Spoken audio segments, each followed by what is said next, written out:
Talk to me. Welcome back to On the Home Stretch with your host, Debbie Allen. We're talking now about something that has just recently been brought to my attention. I have no clue what this is, and yet just as many people die from this as they will of breast cancer every year.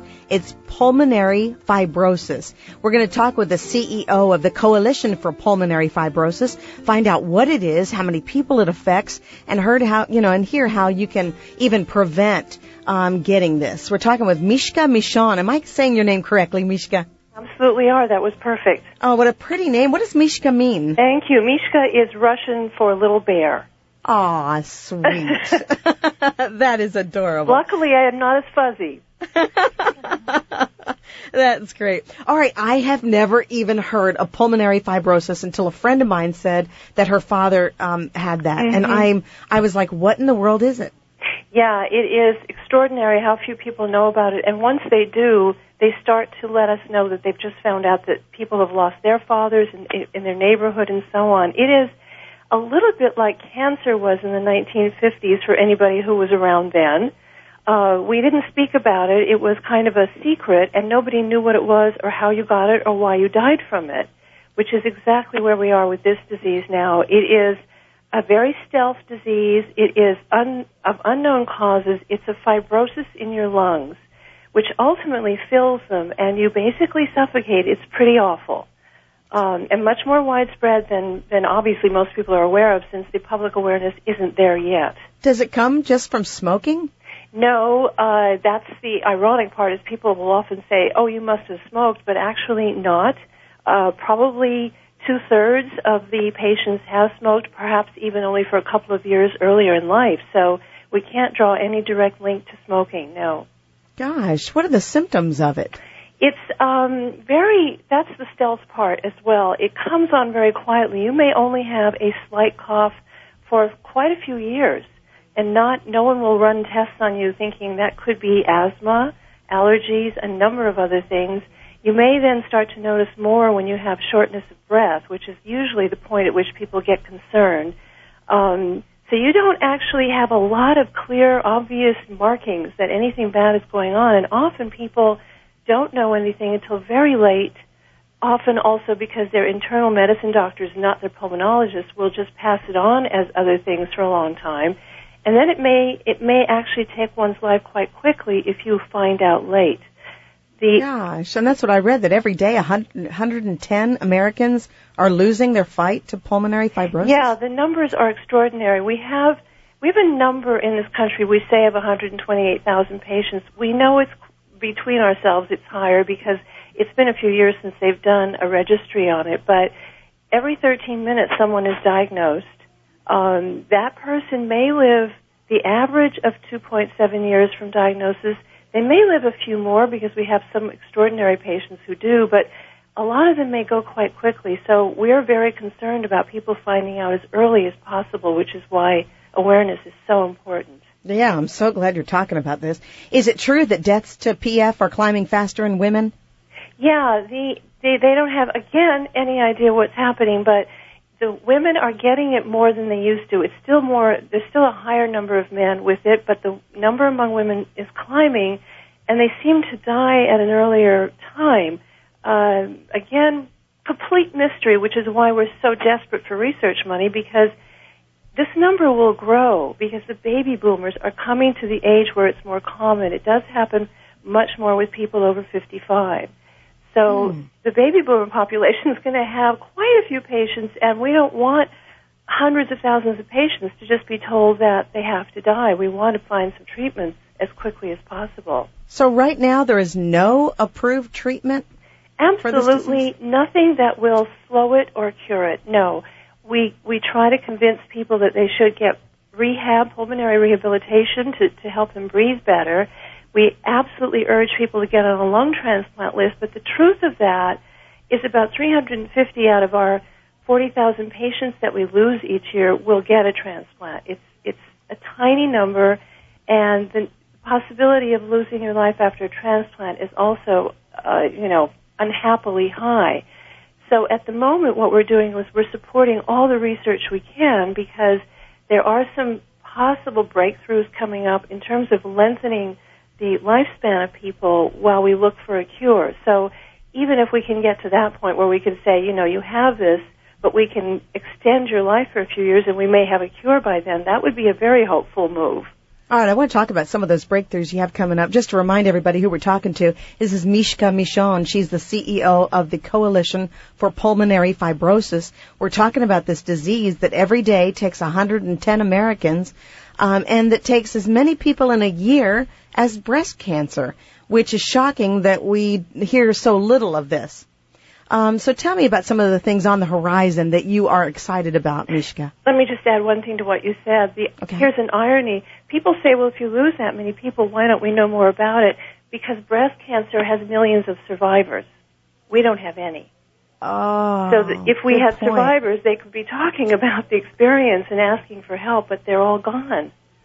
Wow, and you've got to come out and have the awareness of different diseases. It's like, when Jerry Lewis helped all the people with, with muscular dystrophy. Right. And that could have just stayed in the shadows. And it takes people like you then coming out and talking about this for people to know, okay, hey, we've got a problem here. Let us do some research. Let's try and tackle this problem. That's part of why we're here, is we've been trying, we are now we're hoping to get a resolution or a bill passed in the House that will allocate money for a registry for the disease. We advocate in every way that we can. Marlon Brando died of this. I didn't know that. Yeah, Robert Goulet. Oh, you're kidding. Evel Knievel.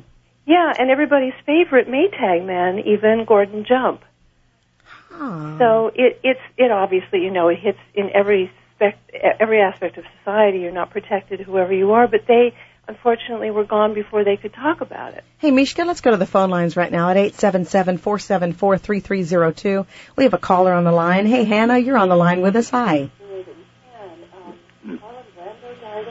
Hey, Hannah, can you go ahead and come away? It's just like regular radio. You've got to turn down your computer. Oh. Did I just hey, do it? Hannah. Oh. Okay, is that better? Hey, yeah, we can hear you okay. Oh, great. Okay. Is this Mishka? Yes. Oh, hi, Mishka. This is Hannah Watts Tiblier. Yes, hi. Hi, I'm so glad to speak with you, and I want to let you know from my family that we are just so pleased to give you all this time on the radio in honor of my father, Glenn Watts. Yes, thank you. And he would just be so glad that we are trying to get the word out about this terrible disease, because it was his great desire that more people know about this and more funding go towards finding a cure for this. Yeah, Hannah, talk to me about your dad. What happened? How did he find out that he had it, and what happened with him? Well, being a physician, he knew that this shortness of breath that he developed was not normal. He had come back from a trip to Ireland and thought that he just caught a cold. Long story short, finally, at Christmas one year, asked me to listen to his lungs, and I listened to his lungs. I said, Daddy, this is not right. So he called up a pulmonologist at UT Hospital and went to see her. And the only way to truly diagnose pulmonary fibrosis is to get a lung biopsy. So he went in for the lung biopsy, and it was right after Christmas, around Christmas, that we got the news. It was the worst-case scenario, that it was pulmonary fibrosis. So that is how he found out that this was his diagnosis. Man, I'm so sorry, Hannah, that you lost your dad. But from the time he found out he had the disease to when he died was how long? It was 3.5 years. There were no great answers to this other than the transplant, which Mishka said does not have a great success rate, unfortunately, at this time. And actually, one of his best friends, one of his groomsmen at his wedding, was our family dentist, and he had pulmonary fibrosis. Did have a transplant and never made it out of the hospital. So Daddy was actually a year too old to qualify to be on the transplant list. But had he been a year younger, he said, I would not have done that anyway because of what I saw my best buddy go through. So that was just his choice. And we went to Vanderbilt to see Jim Lloyd and Lisa Lancaster, who are very much in the midst of trying to find a treatment for pulmonary fibrosis, and they told him at the first meeting that he has between 3 and 5 years, and he lasted 3.5 years. So, Mishka, back to you with the Coalition for Pulmonary Fibrosis. What is needed to increase funding and research to find treatments and a cure so nobody else, no other families have to be hurt like Hannah's family was? Absolutely. That's one of the reasons we are pushing for this bill, because actually the government is always involved in early stages of research for diseases like this. They are an absolute requirement, because pharmaceuticals will not probably go to something until there's something out there that's close to being useful for a cure, because they want profit, and if they spend 10 years researching, that's harder for them. So they like to see some early research done, which then can turn into something much more quickly. But we also raise money and directly fund researchers that come to us with proposals. They're reviewed by a peer board of colleagues to determine who has the best research. So we give it to the top people in the country, and they are starting to see some breakthroughs. And if I have a second, I just want to mention one of them recently through her name is Dr. Armanios, and she discovered telomerase issues, which is it's kind of like a little coating thing at the end of the cells of the lungs, and they have found that in everyone who has this disease, they are shortened, which is a huge piece of information. Wow. How we can get those to not end up that way, or how we can extend them, is, of course, the next trial. But if this is true in every patient, this may be very meaningful. All right, we can find out how we can help by going to their website at coalitionforpf.org. That's coalitionforpf.org.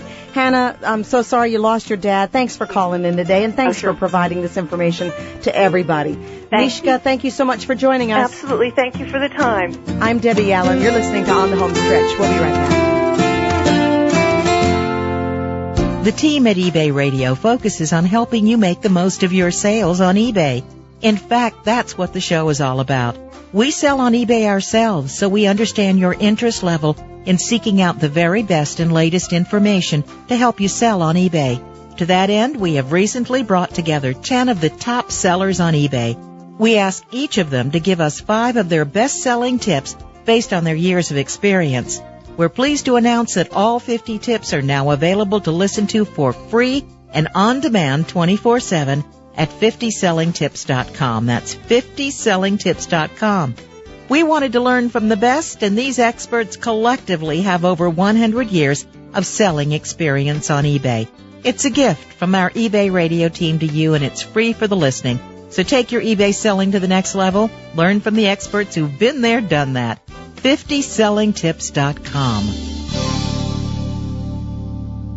At Dental Bliss, it's like not going to a dentist's office. It's amazing. That's Joe Cottle, a guest at the Dental Bliss in Franklin. Dr. Randall Gardner. Would you rather be a guest or a patient? I think most people will take guest, and that's exactly why we do it, because we want folks that come to see us to feel like they're going to do whatever it takes to make you happy. Call us, 794-8810, or you can go to our website, dentalbliss.com. Come and let us fool you at the Dental Bliss Spa in Franklin. Your photos should be on a postcard. Go to getcashforphotos.com and get a free 7-part course on how to select photos that sell. You can make money from photos you've already taken if you know how to select them. And that's exactly what you'll learn in How to Select Photos That Sell. You'll get surefire tips that have kept professional photographers in business year after year. Tips like what to look for in photos that double their selling price, how to beat the competition, and when you should take multiple shots of your subject. Not only will you be able to select profitable photos, you'll automatically start taking photos that sell, no matter where you are, even if you're on vacation. Imagine how you'll feel and how impressed your friends will be when they see your photo on the cover of a national magazine or on a postcard. To get your free 7-part course, go to getcashforphotos.com. That's getcashforphotos.com. What products should you sell on eBay, and where can you find them at wholesale prices? WorldwideBrands.com presents One Source, a new tool which gives sellers access to millions of quality products at wholesale prices. Drop shippers, light bulk wholesalers, liquidators, and importers, combined with powerful market research data that helps you decide what products to sell. Try our free preview at worldwidebrands.com and take advantage of our limited time introductory offer.